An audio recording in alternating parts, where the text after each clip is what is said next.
Welcome back sa ating channel. Ang pag-uusapan natin ngayon ay ang isang tren na nawala sa tunnel ng Italy.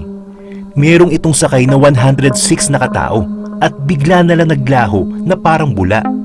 Paano kaya ito nawala? At anong misteryo ang bumalot sa tren na to? Bago natin simulan ng kwentuhan natin, kung bago ka pa lang sa channel na ito, nag-upload ako ng 3 kwento sa loob ng 1 linggo. Kaya kung hindi ka pa nakasubscribe, isubscribe mo na yan para lagi kang updated sa kwentuhan natin.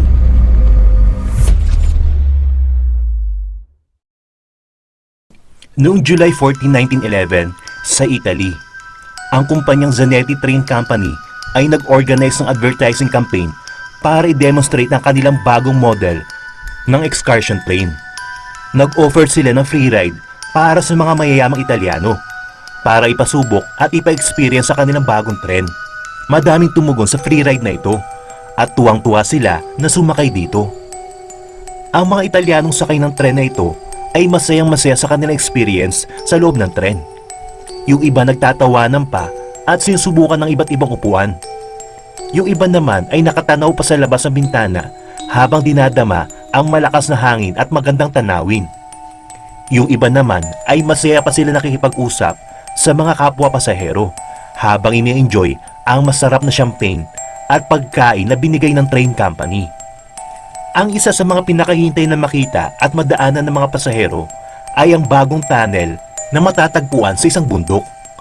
Ang bagong tunnel na ito ang itinuturing bilang pinakamahabang tunnel na nagawa noong mga panahon na iyon. Sa tunnel na ito, nagsimula ang misteryo patungkol sa train ng Zanetti. Noong pumasok na sila ng tunnel, paunti-unti nang dumidilim dahil walang ilaw ang loob nito. Ang tunnel na ito ay may habang kalahating milya. Pero ilang oras na lumipas, simula nung pumasok ang tren, hindi pa rin ito lumalabas. Kaya dali-daling pinuntahan ng mga tao ang tunnel. Baka kasi kung ano na ang nangyari sa tren. Ang mga pulis at staff ay masusing hinanap ang tren sa loob ng tunnel. Pero wala silang nakita kahit anino ng tren. Ang ipinagtataka nila, ang tunnel ay isang diretsyo lamang. Kaya once na pumasok ang isang tren, ay siguradong lalabas sa kabilang dulo neto. Kaya nagtataka sila saan lumusot ang tren. Wala namang ibang butas ang tunnel. Sa paunang investigasyon ng mga pulis, wala silang nakitang sinyales na nabunggo o naaksidente ang tren sa loob ng tunnel. Gayunpaman, may 2 pasahero ang nakita sa loob ng tunnel.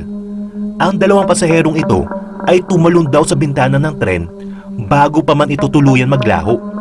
Ang 2 pasahero na ito ay naikwento sa mga pulis ang kanilang nakakatakot na karanasan sa loob ng tren. Ayon sa salaysay ng isang nakaligtas na pasahero, pagpasok pa lamang di umano ng tren sa loob ng tunnel ay napansin na nila ang itim na usok at makapal na hamog na puting-puti ang kulay. Dahan-dahan lamang ang takbo ng tren pagpasok nito sa tunnel. Ang hamog at ang usok ay nagsimulang balutin ang buong tren. Nagpanik ang mga tao sa loob ng tren at nagsisigawan sa takot. Sa sobrang panik at takot niya din, tumakbo daw siya at tumalon papalabas ng tren. Nung bumagsak na siya sa labas, ang tren ay biglang naglaho na parang bula. Ang isa naman nakaligtas sa pasahero ay nagbigay din ng kanyang version ng kwento patungkol sa insidente nangyari. Ayon sa kanya, may narinig sila na kakaibang tunog pagpasok nila sa tunnel. Nang lumabas ang itim na usok, ay nagsimula na din pumasok sa loob ng tren ang isang puting hamog. Ang hamog na ito ay tila binalot at nilamon ng tren sa ilang saglit lamang. Nakikita niya na unti-unti naglalaho ang tren at ito ay lubang nakakilabot na panoorin. Kaya siya tumalon upang tumakas. Doon niya din nakita ang isa pang pasahero na tumalon upang makalabas. Pareho silang bumagsak sa lupa ng napakalakas. Ito ang natatandaan niya mula nung pumasok ang tren sa loob ng tunnel. Ang pasaherong ito ay nakaranas ng matinding post-traumatic stress disorder. At katulad ng tren, pagkatapos niya maikwento ang kanyang karanasan, ay hindi na siya ulit nakita. Naging isang malaking palaisipan at misteryo ang tunnel para sa mga tao. May ilang mga tao ang nagbigay ng suggestion na ang pinakamagandang solusyon ay ipasara na lamang ang tunnel at huwag nang gagamitin kahit kailan. Noong 2 digmaang pandaigdig ay kasama ang tunnel na ito sa nasira dahil sa kaliwat kanang pagsabog ng bomba dulot ng digmaan. Hindi na muling inayos at pinagawa pa ang tunnel na ito. Sa kabila ng marami nakakita sa tren bago ito umalis sa Rome at pagpasok nito sa tunnel, ay walang sino man ang nangahas na magbigay ng paliwanag sa nangyari pagkawala ng tren sa loob ng tunnel. Hindi ito ang unang pagkakataon na may narinig na kwento patungkol sa misteryo ng isang tren. Noong 15th century, may mga records ang mga medieval monks na may nakita sila na isang tren na may nakasakay na mga tao. Paano nagkaroon isang malaking iron machine na may inilalabas na itim at puting usok sa panahon nila? Ang tren ay hindi pa naimbento sa kanilang panahon noong 15th century. Ang tren ay naimbento lamang noong 18th century. Ang pagsakay sa kabayo ang pinakamabilis na uri ng transportasyon sa kanilang panahon. Pinaniniwalaan nila na ang kanilang nakita ay posibleng gawa ng itim na kapangyarihan at masasamang espiritu. Maaring isipin na ito ay kwentong gawa-gawa lamang ng mga medieval monks.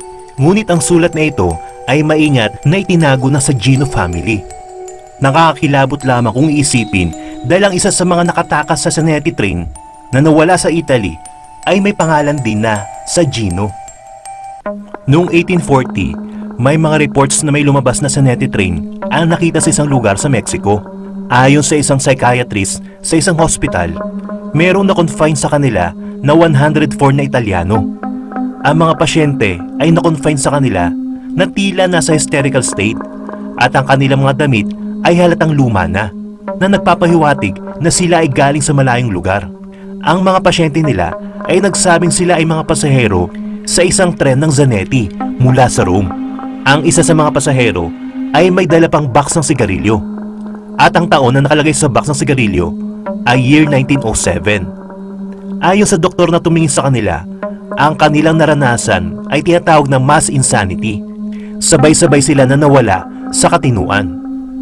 Ngunit ang doktor ay walang iniwan na anumang paliwanag sa bagay na ito. Wala nang record na lumabas patungkol sa kung ano nangyari sa mga pasyente pagkatapos nito. Ang tren ay muling lumitaw sa Europe noong October 29, 1955. May isang old-fashioned train na lumitaw sa Zavaleci, isang maliit na pamayanan sa bansang Ukraine. Ang signalman na si Pyotr Ostymenko ay nakita personal ang tren na tumatakbo ng walang anumang tunog.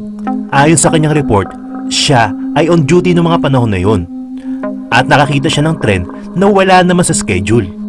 Ang tren ay pumunta sa Gosford Mountain. Akala niya ay namamalikmata lamang siya, kaya naman tinignan niya maigi ang tren. Ang tren ay may mga kortina, bukas ang mga pinto at walang laman ang driver's cabin. Hindi pa siya nakakita ng ganitong uri at disenyo ng tren. Ang alam niya lang ay lumang-luma na ito.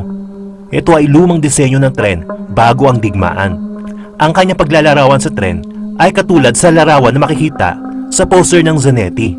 Marahil ang signalman na ito mula sa isang remote place ng USSR ay hindi alam ang tungkol sa nawawalang tren bago magsimula ang ikalawang digmaan.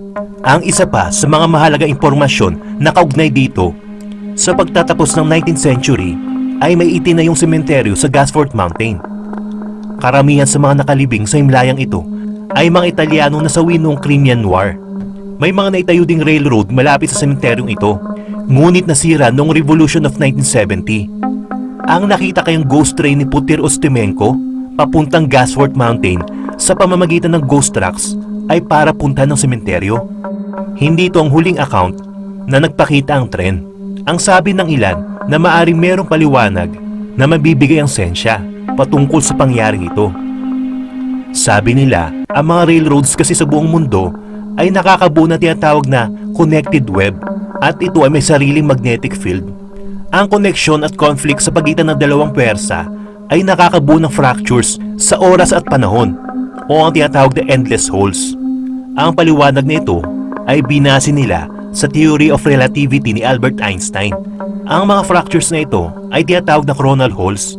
Pagpasok ng tren sa tunnel ay nagkaroon ng mahinang lindol. Sabi nila na maaaring ang lindol na ito ay lumikha ng fractures na nagdulot para makabuo ng time anomaly.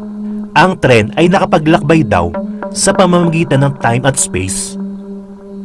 Pero sa aking opinyon, hindi ako naniniwala sa time travel. Dahil ako, naniniwala ako ng oras ay gumagalaw ng diretsyo lang. Hindi din ako naniniwala sa ghost train. Marahil may conspiracy ang pagkawala sa Zanetti train. Kayo, naniniwala ba kayo sa time travel at ghost train? I-comment nyo naman sa baba ang iniisip nyo. At magkwentuhan ulit tayo sa mga susunod na video natin. Hanggang sa muli,